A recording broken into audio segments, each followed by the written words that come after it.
Captain Jiho Kim looked out the big window of the spaceship Hwarang. The ship moved slowly between the planets Mars and Jupiter, in an area full of floating rocks called asteroids. Jiho had been a space captain for 15 years. He was tall, with short black hair and dark eyes that missed nothing. "Captain, I see something strange on the scanner," said Do-Yun Choi, the young man who worked at the radar station. His fingers moved quickly over the glowing buttons. Jiho walked over and looked at the screen. "What is it?" "I don't know, sir." "It's giving off energy, but not like anything we've seen before," Do-Yun said. Jiho rubbed his chin. Their mission was simple: study rocks in space and then go home to Earth, but this was different. This could be important. "Show me where it is," Jiho ordered. Do-Yun pointed to a spot on the map. It was not far away. "Turn the ship that way," Jiho told Min-Ho Lee, the pilot. "Go slowly." The spaceship turned and moved toward the strange energy. Everyone on the bridge was quiet. There were 10 people working there, all wearing the blue uniforms of the Korean Space Agency. They had been in space for 2 months and were not expecting to find anything unusual. "Captain, the energy is getting stronger," said Subin Park, the science officer. She was smart and careful, always double-checking her work. "And there's something else there too. Something big." "Can we see it?" Jiho asked. Subin pressed some buttons, and the big screen at the front of the bridge lit up. What they saw made everyone gasp. There, floating in the blackness of space, was a ship. But it was not a human ship. It was huge and shiny, like it was made of metal and glass mixed together. Its shape was strange, not square or round, but curved in ways that human ships were not. Is that what I think it is?" Min-Ho asked, his voice shaking. Jiho nodded slowly. "Yes, I think we just found proof that we are not alone in space. For years, people had wondered if there was life on other planets. Now the crew of the Hwarang had their answer." "The ship is moving," Do-Yun said, his eyes wide. "It's coming toward us." Jiho thought quickly. This was both exciting and scary. What should they do? "Keep our weapons turned off," he decided. "Send out a message on all channels. Tell them we come in peace." Ji-Wan Kang, the communications officer, sent the message. Then they waited. The alien ship came closer and closer. It was at least 5 times bigger than their ship.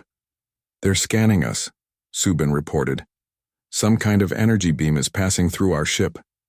Before anyone could move, a blue light filled the bridge. It wasn't bright enough to hurt their eyes, but it went through everything: the walls, the floor, and even the people. "What's happening?" Ji-Wan asked, looking at her hands as the blue light passed through them. "I think they're studying us," Subin said, "learning about our ship and our bodies." After a few minutes, the blue light stopped. "Captain, we're getting a message," Ji-Wan said. "It's not in any language I know, but our computer is trying to understand it." Strange sounds came from the speakers, musical tones and clicks that no human could make. The computer worked hard to make sense of it. Finally, the computer translated, "Earthship. We wish to talk.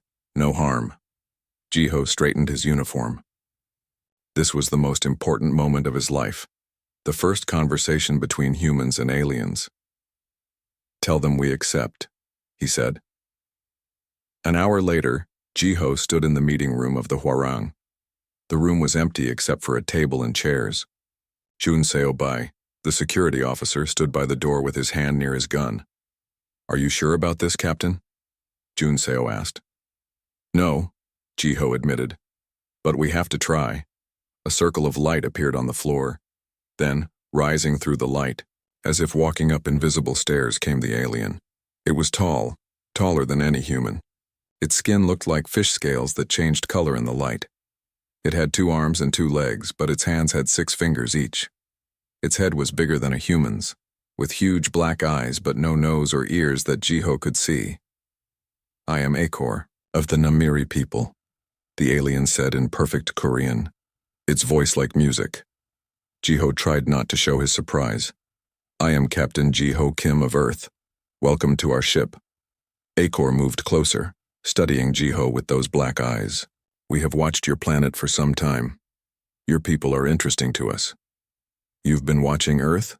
Jiho asked. Yes, we watch many planets where life is growing. Your people have built machines and cities very quickly. The alien reached out one six-fingered hand but stopped before touching Jiho.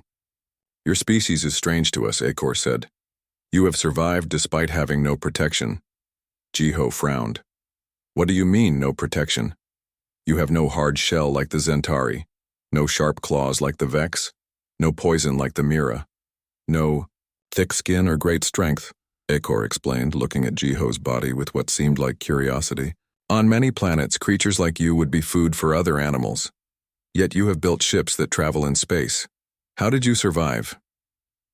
Jiho wasn't sure if he should be insulted or not. The alien thought humans were weak, like prey animals. Found other ways to protect ourselves, he said carefully. Yes, that is why you are interesting, Acor replied. My leaders want to know more about your people. They invite humans to visit our world. Will you come? After Acor left, Jiho called all the ship's officers to a meeting. He told them what the alien had said. They think we're weak? Subin asked. Like rabbits or deer? That's what Acor said, Jiho confirmed. They don't understand how we survived. To build a civilization, should we tell them they're wrong? Minho asked. Jiho thought about it. No, not yet. First, let's learn more about them. It might be useful if they don't know everything about us. The officers nodded in agreement. The Hwarung would return to Earth with news of the aliens, and soon a team would go to visit the Namiri world. None of them knew what adventures waited for them there, or how the aliens would react when they learned the truth about humans. Jiho looked out the window at the alien ship. They think we have no weapons, he said quietly. Let's keep it that way for now. As the ships drifted in space together, the first chapter in the story of humans and aliens had begun, and there was much more to come. 3 weeks after the Hwarung met the alien ship, 5 humans stood in a large room at the Korean Space Center. They had been chosen to visit the Namiri homeworld. Captain Jiho Kim led the team. He felt both excited and nervous about this important mission. Is everyone ready? Jiho asked, looking at his team. Subin Park, the science officer from the Hwarung, nodded. She had brought many tools to study the aliens and their world. My equipment is packed and ready, she said. Next to her stood Tai Jin, Kang, a tall man who built spaceships and knew how they worked. I want to see how their ships fly, he said with a smile. They must have better engines than ours. Min Ji-yoon was a doctor who studied animals from Earth. She was small but had a strong voice. I can't wait to see how they evolved, she said. It will help us understand life in space. The last team member was Junho Lee, who worked for the world government as a peace talker. He knew many languages and how to make friends with different people. Remember, he told the others, we are the first humans they will really know. We must be careful and kind. The 5 humans wore new spacesuits made just for this trip. The suits were white with the blue Earth flag on the shoulders. They carried bags with clothes, tools, and gifts for the aliens. 2 days later, they sat in a small room inside the Namiri ship. The walls glowed with soft blue light. They felt the ship move fast, faster than any human ship could go. How far is their planet? Tae-jin asked. Acor said it would take 4 Earth days to get there, Jiho answered. Their ship is much faster than ours. During the trip, Acor and 3 other Namiri came to talk with the humans. They asked many questions about Earth, human bodies, and how humans lived. Why do you sleep so much? One Namiri asked. We only rest for 1 hour each day. Humans need sleep to stay healthy, Minji explained. Our brains and bodies fix themselves while we sleep. The Namiri seemed surprised by many things about humans. They thought it was strange that humans needed to eat 3 times a day. The Namiri only ate once every 3 days. On the 4th day, Jiho woke up and felt lighter, as if he weighed less. We are here, Acor said when the humans came out of their sleeping room.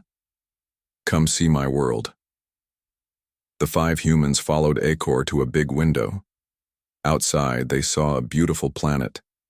It was smaller than Earth, with large blue oceans and land that looked purple and gold instead of green and brown.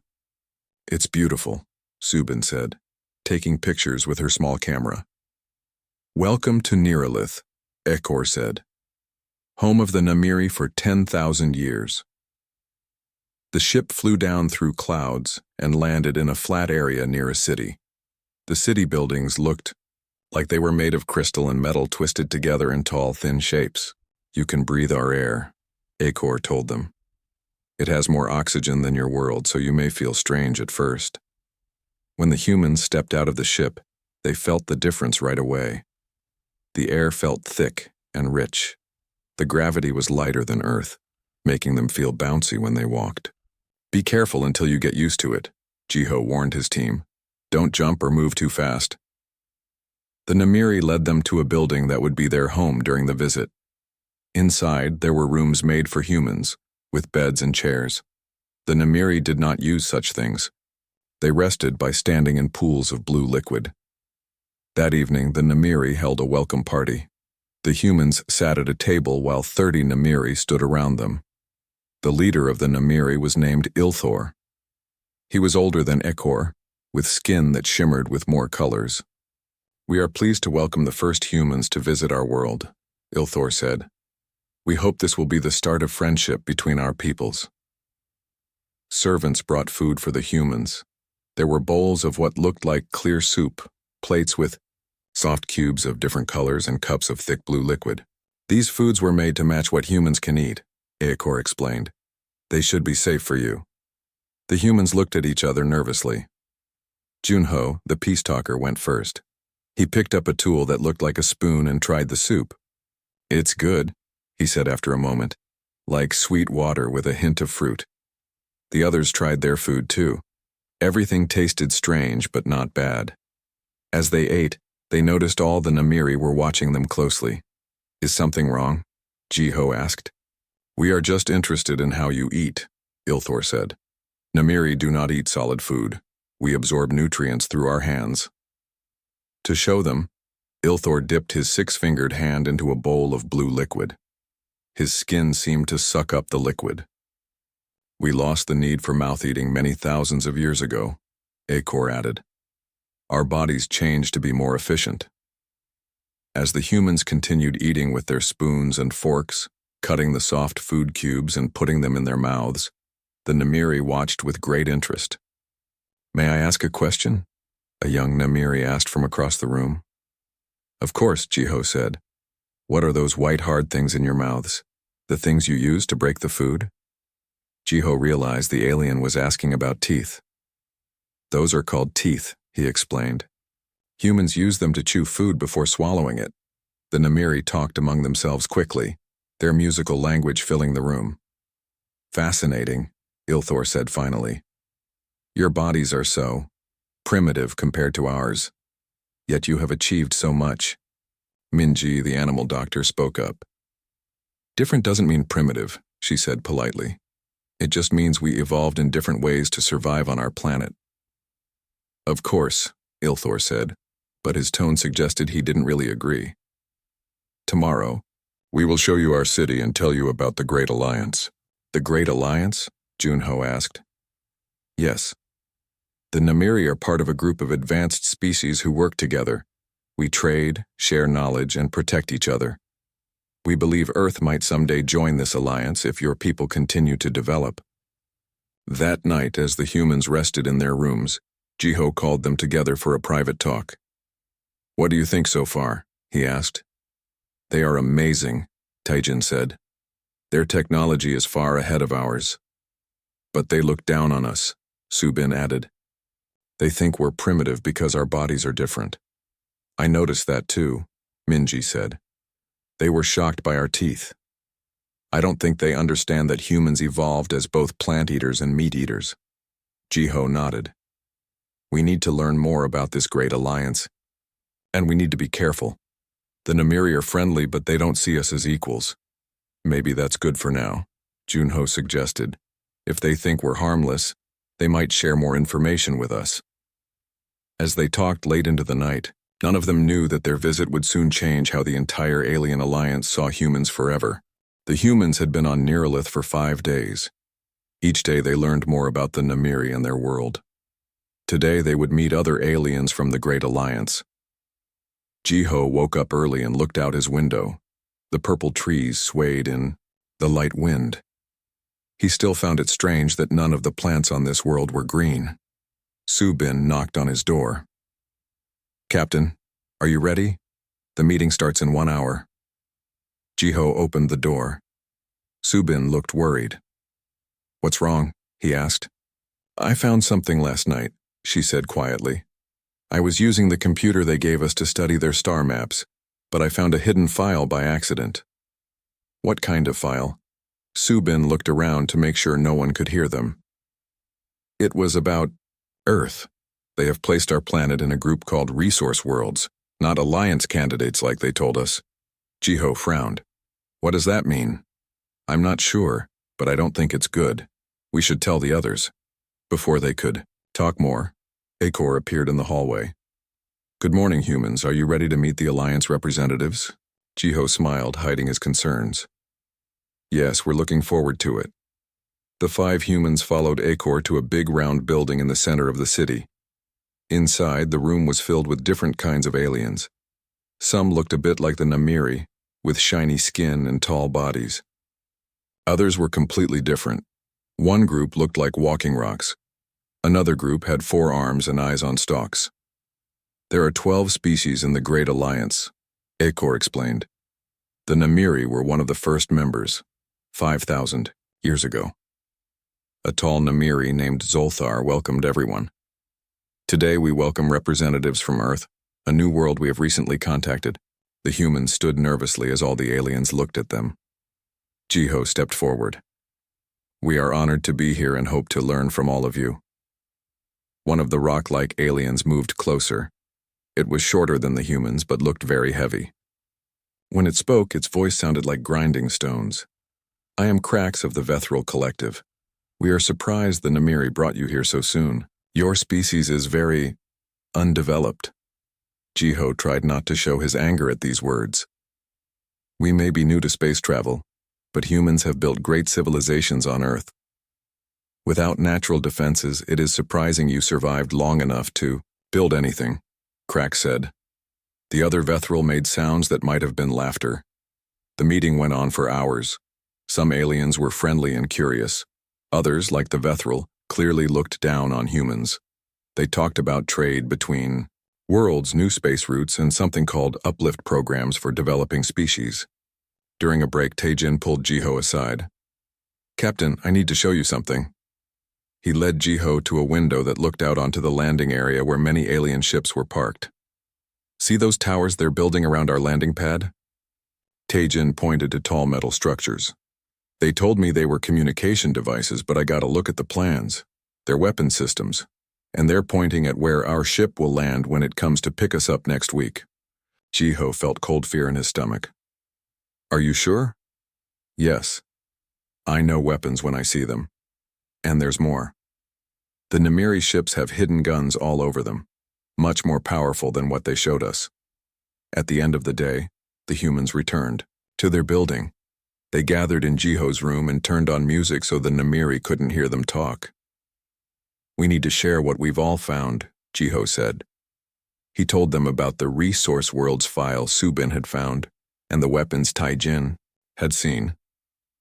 Minji spoke next. "I've been studying their biology books. The Namiri and most Alliance species evolved away from what they call primitive survival traits. They think having teeth, claws, or physical strength is uncivilized. Species that still have these things are seen as dangerous and wild. That explains why they look down on us," Junho said. "But there's something else. Today I heard 2 Vethril talking. They didn't know I was listening. They said the Alliance has pacified other worlds before." "Pacified? What does that mean?" Subin asked. "I think it means they took over those planets," Junho said. "They used words like resource extraction and population management." Jiho sat on his bed thinking hard. So the Namiri and their friends might not see us as future allies. They might see Earth as a planet to conquer. "What can we do?" Minji asked. We're just 5 humans on a planet far from home. We need to warn Earth, Subin said. But our communication device can only send simple messages through Namiri systems. They would see anything we send. Taejin had been quiet, but now he spoke up. I might be able to fix our device to send a secret message when the Namiri ship takes us back to Earth, but it would only work when we're closer to home. That means we need to play along until we leave, Jiho said. We need to keep acting friendly and harmless. There's another problem, Junho added. I heard Ilthor talking about sending a team of scientists to Earth soon. They want to study humans more closely. Jiho stood up. Then we need to change how they see us before that happens. They think we're weak because we don't have claws or armor. They don't understand humans at all. What do you mean? Subin asked. They've completely misunderstood human evolution. They don't realize that humans are predators too, just in a different way. Our teeth, Minji said suddenly. They were shocked by our teeth yesterday. They don't understand what omnivores are. Their people evolved away from eating solid food so long ago that they've forgotten what teeth are for. Jiho nodded. Exactly, and we're going to use that. Tomorrow, there's a demonstration of each species' natural abilities. Each alliance member will show what makes them special. What can we show? Taejin asked. Humans don't have any special powers, Jiho smiled. We have something they've forgotten about. Something they think is primitive but is actually powerful. And we're going to show them. That night, as the humans slept, ships from all over the Alliance continued to arrive at Neuralith. None of the visitors paid much attention to the 5 humans. Why would they? Humans were weak, defenseless creatures with no natural weapons. How wrong they were. The Great Hall was filled with aliens from all 12 species of the Alliance. They sat in rising circles around a center stage. The humans could feel all eyes on them as they entered with Akor. Today, each species will show their natural abilities, Akor explained. This is a tradition when the Alliance meets.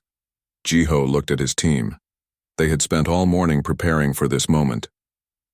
We understand, he said to Akor. Humans are ready to show what we can do. The demonstrations began. First came the Namiri. 3 of them stood on the stage and showed how their skin could change color to match anything around them. They turned blue, then red, then looked almost invisible against the wall. The Namiri can hide from enemies and communicate through skin patterns, the announcer said. Next were the rock-like Vethril. They showed how they could survive extreme heat.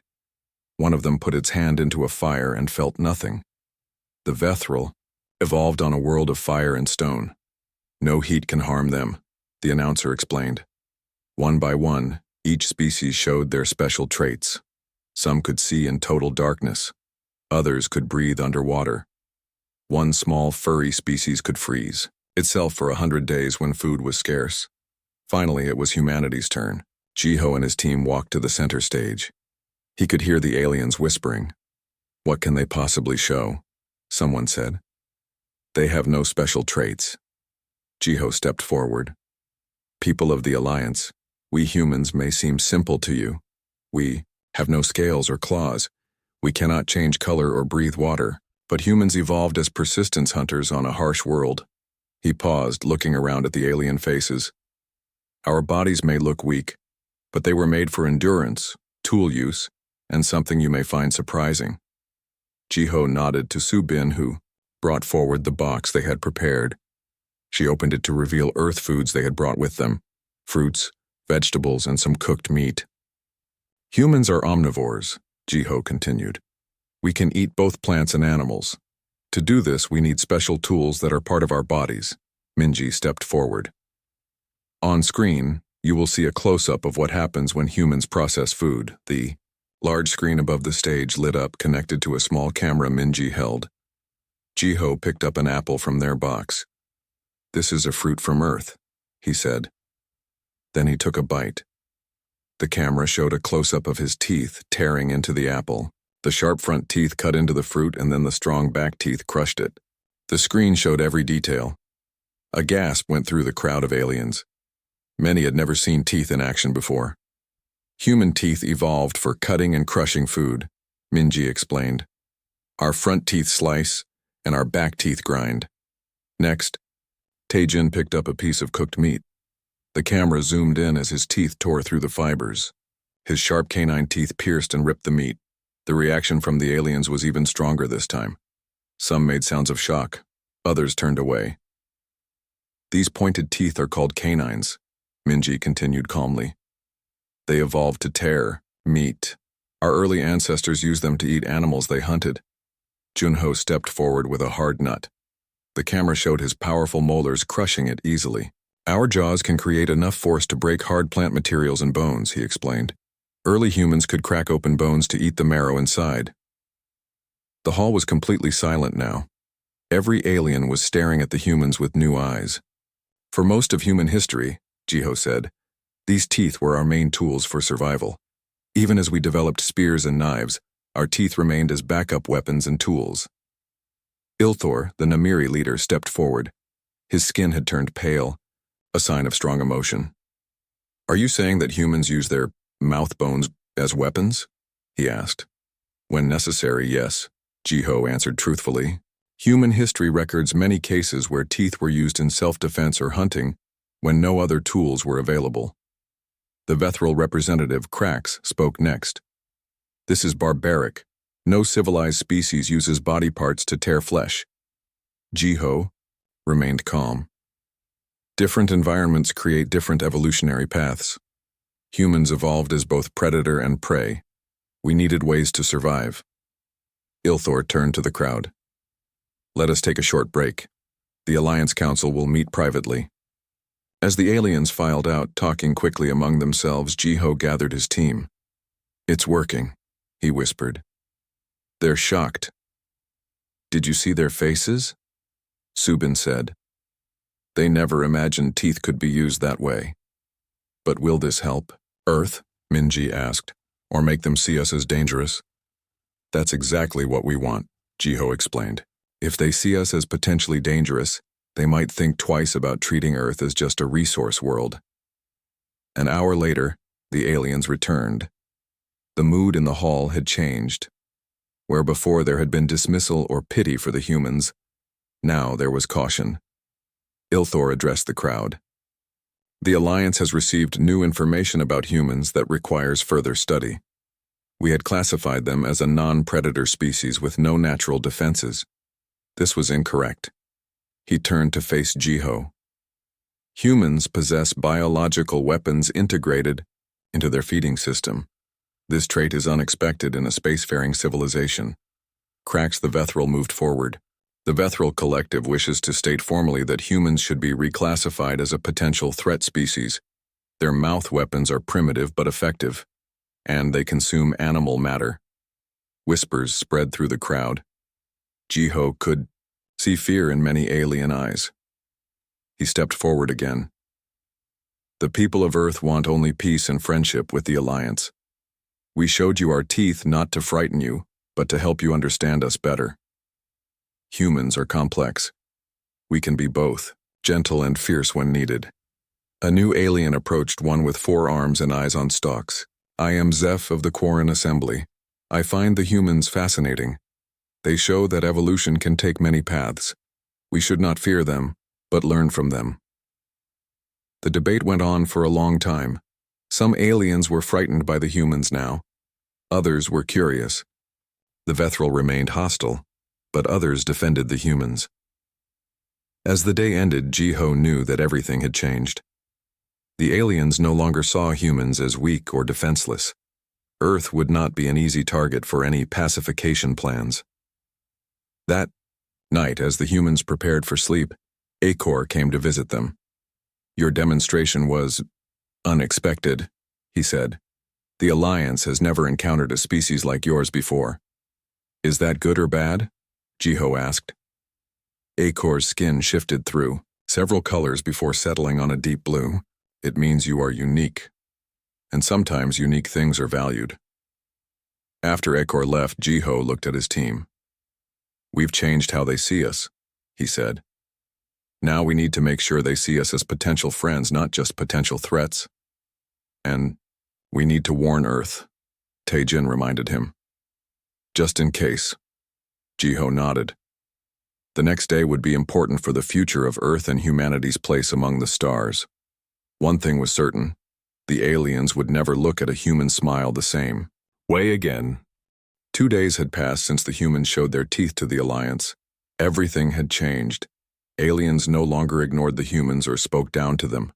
Now, they kept a careful distance and watched with new interest. Jiho sat with his team at breakfast. They ate fruit and bread made specially for them.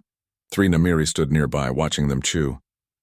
"They still can't look away when we eat," Subin whispered.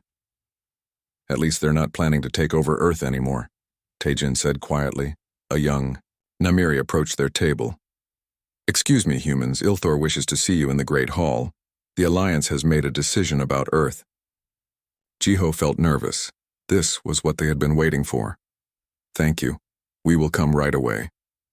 The 5 humans walked together through the Crystal City. The morning light made the buildings shine in all colors. "Whatever happens, we stick together," Jiho told his team. "Remember, our goal is to protect Earth and make peaceful contact if possible." The Great Hall was full again. All 12 species of the Alliance were there. The humans stood in the center, feeling all eyes on them. Ilthor stepped forward. His skin was formal gold today with patterns of blue across his chest.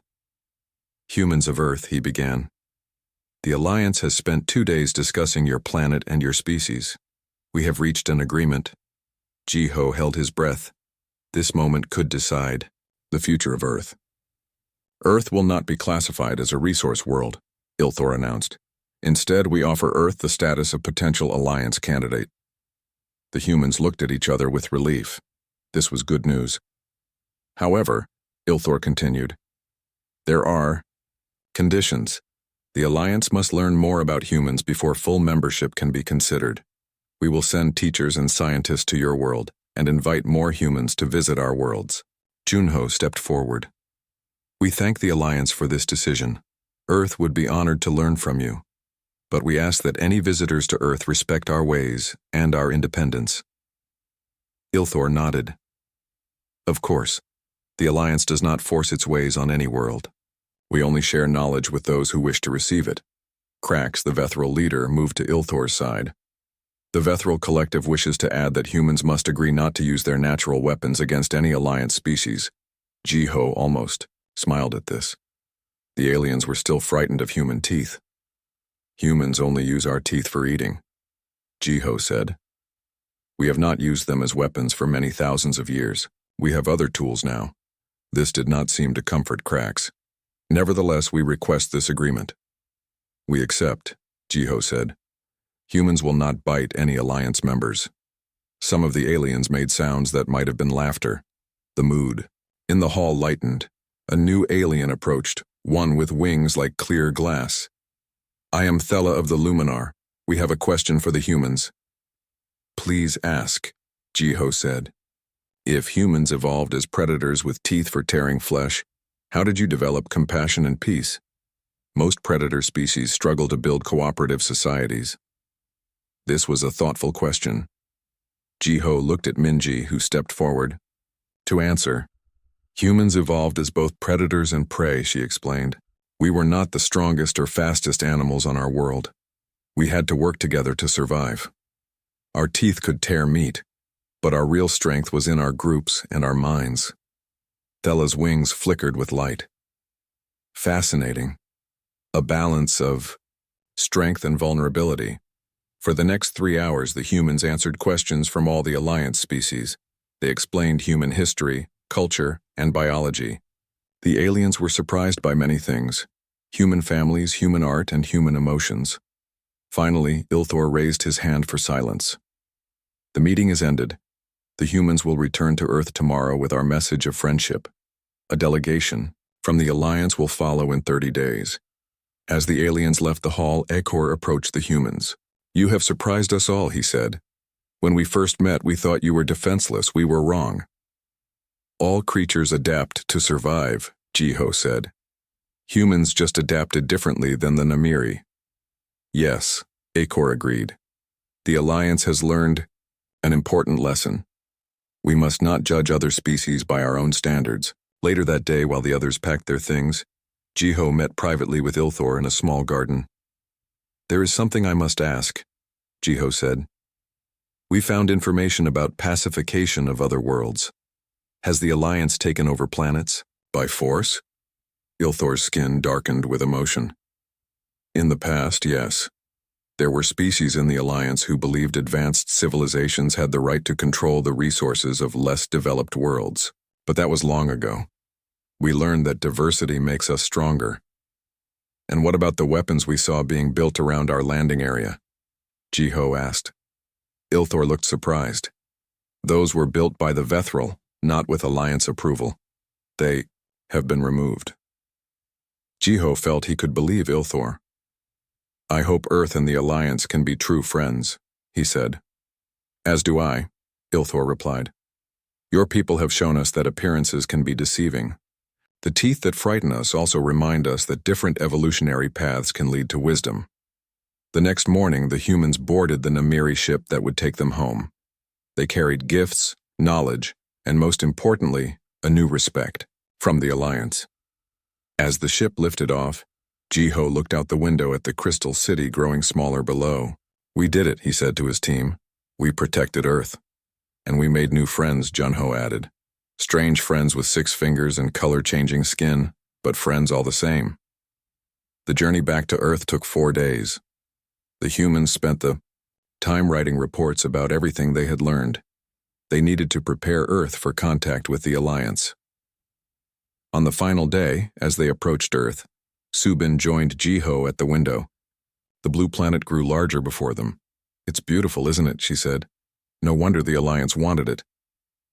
"And now they'll respect it," Jiho replied. "All because they saw our teeth." Subin laughed. "It's strange to think that something so simple changed everything.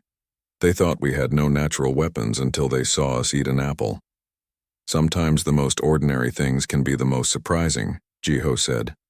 "Humans have walked with these teeth for thousands of years without thinking much about them. But to the aliens, they were shocking. When the ship landed on Earth, reporters and government officials were waiting. The 5 humans stepped out into the sunlight of their home world. They had left as explorers. They returned as the first human, ambassadors to the stars." As cameras flashed around him, Jiho smiled for the pictures, but he was careful not to show his teeth too much. Some habits would be hard to break. In his final report to the Earth government, Captain Jiho Kim wrote, "The Alliance initially dismissed us as defenseless because they couldn't see our adaptations. They evolved beyond what they saw as primitive, biological functions, but in doing so, lost perspective on different evolutionary paths. They thought we had no natural weapons until they saw our teeth, and then they finally understood that humanity's greatest strength is not what we lost through evolution, but what we chose to keep." Earth had taken its first steps into a larger galaxy, and it had earned its place not through force but through a smile.